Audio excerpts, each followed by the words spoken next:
আচ্ছা, তোমরা এটা দেখে বুঝতেই পারছো যে এটা হচ্ছে একটা চাল কুমড়ো। তাহলে চলো আজ তোমাদের রান্না করে দেখাবো নিরামিষ চাল কুমড়ো। রান্নাটা করতেও যেমন সহজ আর খেতেও কিন্তু সেরকমই টেস্ট। তাহলে চলো রান্নাটা শুরু করি। সবার প্রথমে চাল কুমড়োটা কেটে নেব, যেরকমভাবে আমরা লাউ কাটি, খোসাটা ছাড়িয়ে ছোট্ট ছোট্ট করে একদম কেটে নেব। তারপর চাল কুমড়োটা আমি একটু সেদ্ধ করে নেব, কেন অনেকেরই না আষ্টে একটা গন্ধ লাগে, তার জন্য আমি এটা সেদ্ধ করে রান্না করি। আবার কেউ কেউ চাইলে এটা না সেদ্ধ করেও রান্না করতে পারো, আমি সেই পদ্ধতিটা বলে দেবো। প্রথমে কড়াইয়ে তেল দিলাম, তেল গরম হওয়ার পর দিয়ে দিলাম একটুখানি কালো জিরে, তেজপাতা আর একটা কাঁচা লঙ্কা। তারপরে চাল কুমড়োতে দেওয়ার জন্য আমি আলু কেটে রেখেছিলাম একদম চাল কুমড়োর মতনই সরু সরু করে, সেই আলুগুলো দিয়ে দিলাম। আলুগুলো একটু লাল লাল করে ভাজা হয়ে যাবার পর দিয়ে দিলাম সেদ্ধ করে রাখা চাল কুমড়োটা।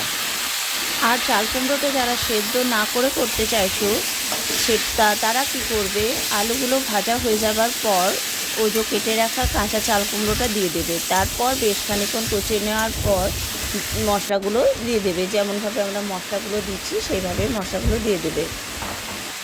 চাল কুমড়োটা দেওয়ার পর আমরা বেশ খানিকক্ষণ কষিয়ে নেব। আর তারপর দিয়ে দেবো ওই যে আমাদের রোজকার মশলা, নুন, হলুদ, লঙ্কার গুঁড়ো, জিরের গুঁড়ো, আদা বাটা, এই সমস্ত দেওয়ার পর ভালো করে কষিয়ে নেব। তারপর একটুখানি জল দিয়ে ঢাকা দিয়ে ফুটতে দিয়ে দেবো 5 থেকে 10 মিনিটের জন্য। গ্যাসটা অবশ্যই সিম করে দেবো। তারপর দিয়ে দেবো একটুখানি চিনি। নিরামিষ রান্না সেহেতু একটু মিষ্টি না দিলে ভালো লাগে না। সবার শেষে রান্না কমপ্লিট হয়ে যাওয়ার পর দিয়ে দেবো ঘি, গরম মশলা আর নারকেলের কোড়া।